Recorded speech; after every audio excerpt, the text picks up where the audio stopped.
थोड़ा सा बाइफरकेट करके बताना चलिए पड़ेगा। सोनाली जी आपके पास नहीं लौटेंगे, है, लेकिन इस लोगों को बीच एक बताना बड़ी पड़ेगा कि खबर आपका है, अधिकार तीसरे राउंड की गिनती भी पूरी हो चुकी है। लगातार बांकीपुर विधानसभा में उपचुनाव के वोटों की गिनती जारी है। तीसरे राउंड में भी प्रशांत किशोर आगे चल रहे हैं।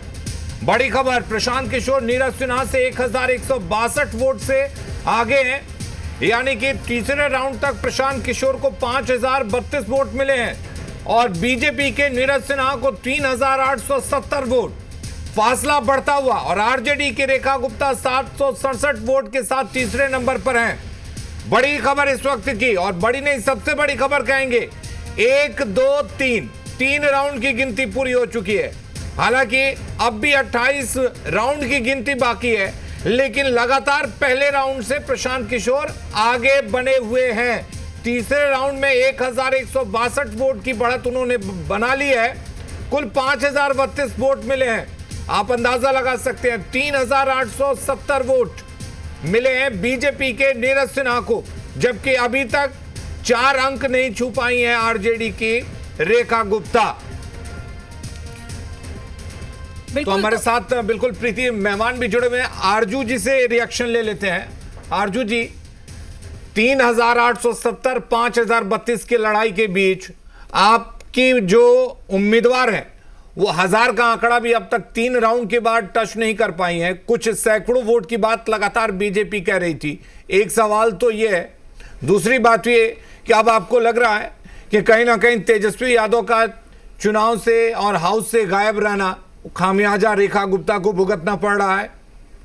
नहीं, देखिए, जिस तरीके से भारतीय जनता पार्टी या फिर जनसुराज जैसी सरीखी पार्टियां हमारे ऊपर एलिगेशन लगाती हैं कि हम जो है हाउस से गायब रहते हैं, तो भारतीय जनता पार्टी को यह भी जवाब देना चाहिए कि जो इस बार नए नवेले जिसको आपने विधान परिषद का सदस्य बनाया वो पहले ही राउंड में क्यों गायब था।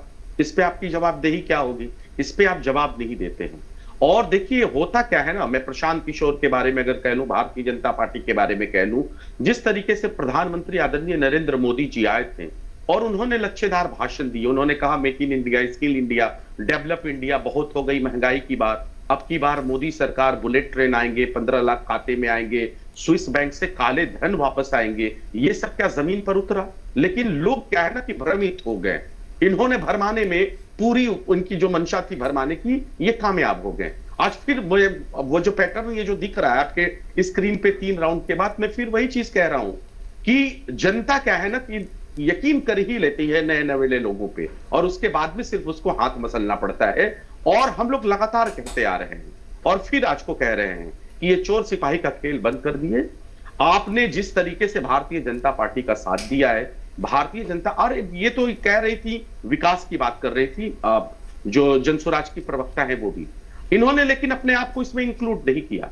अरे आप भी सरकार में थी, आप मुख्यमंत्री आवास में रहते थे आदरणीय प्रशांत किशोर पांडे जी, और उस मुख्यमंत्री आवास में रहते ही नहीं थे बल्कि नेशनल। लेकिन आरजू जी आप भी तो अपने आप को करिए। आरजू जी, बार बार जो ये आप जिक्र कर रहे हैं कि चोर सिपाही का खेल बंद कीजिए या फिर लच्छेदार भाषण, एक सवाल तो आप पर भी उठेंगे कि आप भाषण तो आप भी देते हैं, लेकिन अगर आपके भाषण पर जनता को विश्वास नहीं है तो ये कहीं ना कहीं आपके लिए चिंता की बात है।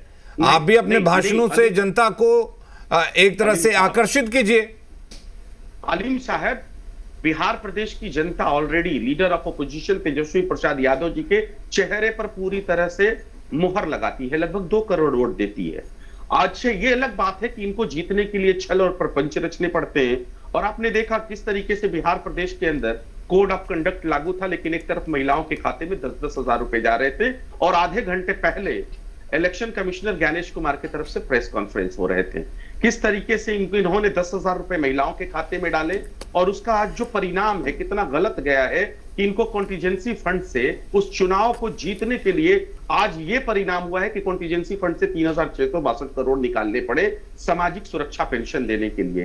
किस तरीके से बिहार इनको भुगत रहा है और किस तरीके से इन्होंने मैनिपुलेशन किया इलेक्शन कमीशन के साथ साथ स्वायत्त संस्थाओं के ऊपर इन्होंने। आरजू जी, आपको नहीं लगता कि अब इन तमाम चीजों से आगे निकलने की जरूरत थी? वो जो एक्टिवनेस होनी चाहिए थी बिहार विधानसभा चुनाव के बाद विपक्षी दलों की, वो एक्टिव तेजस्वी यादव भी नजर नहीं आए हैं। दूसरा, अगर आप बार बार 10,000 का जिक्र कर रहे हैं, बांकीपुर उपचुनाव की हम बात कर रहे हैं फिलहाल, क्या यहां पर भी आपको लगता है कि छल कपट का इस्तेमाल किया गया है?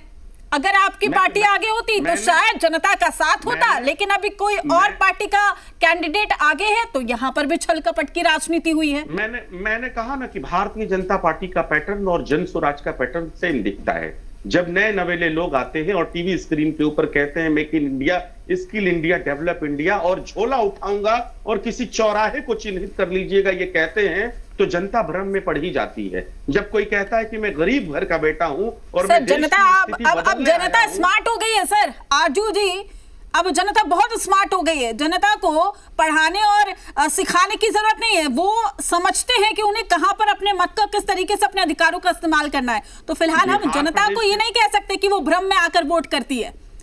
एकदम कह सकते हैं, एकदम कह सकते हैं, और यही हुआ है जो सच। बिहार विधानसभा में भी यही हुआ था, उसमें भी भ्रम का वोट था सारा। ये बताइए ना कि इनको प्रपंच रचने पड़े और भारतीय जनता पार्टी का किस तरीके से, किस हैसियत से आकर बैठे हैं, जबकि वो चुनाव में सिलेक्टेड नहीं है, इलेक्टेड नहीं है, वो सिलेक्टेड है। प्रपंच रचा, नीतीश कुमार को हटाया, जबकि प्रदेश की जनता को बरगलाया ना इन्होंने, कहा ना। लेकिन आरजू जी फिर भी तो प्रदेश की जनता सब देख रही है, आप पर विश्वास नहीं कर रही है। ये सब अगर मुद्दा है आपके लिए तो उसको लाने के लिए आपके नेता को विधानसभा में रहना पड़ेगा, आपके नेता को जनता के बीच में जाना पड़ेगा। ना आपके नेता विधानसभा में रहेंगे, ना जनता के बीच में जाएंगे, और आपको लगेगा कि आपके नेता पर और आपकी पार्टी पर बिहार की जनता विश्वास कर ले। चलिए हमारे साथ संजय जी जुड़े हुए हैं। ये सुन लीजिए, थोड़ा जवाब इसका सुन लीजिए। देखिए हमारे नेता सबके पास जाते हैं। अभी कल ही आपने देखा जिसके ऊपर AK-47 चला है, और कौन एक तो ईओ है, एजुकेशन ऑफिसर है, उनको मार दिया गया है, उनका मर्डर हो गया, उनके घर तक पहुंचे, परिजनों से मिले, तो हमारे नेता जरूर हर जगह पहुंचते हैं। ये नैरेटिव नहीं चलेगा। और हकीकत ये है ना कि जनता तो भ्रम में पड़ी जाती है ना। 25 से 30 फिर से नीतीश, जनता ने उनके ऊपर मोहर लगा दिया। नहीं, जनता क्या पता कि फिर भ्रम में डाल के उनके साथ छलावा किया जाएगा और सम्राट चौधरी को बनाया दिया जाएगा। मैं आपकी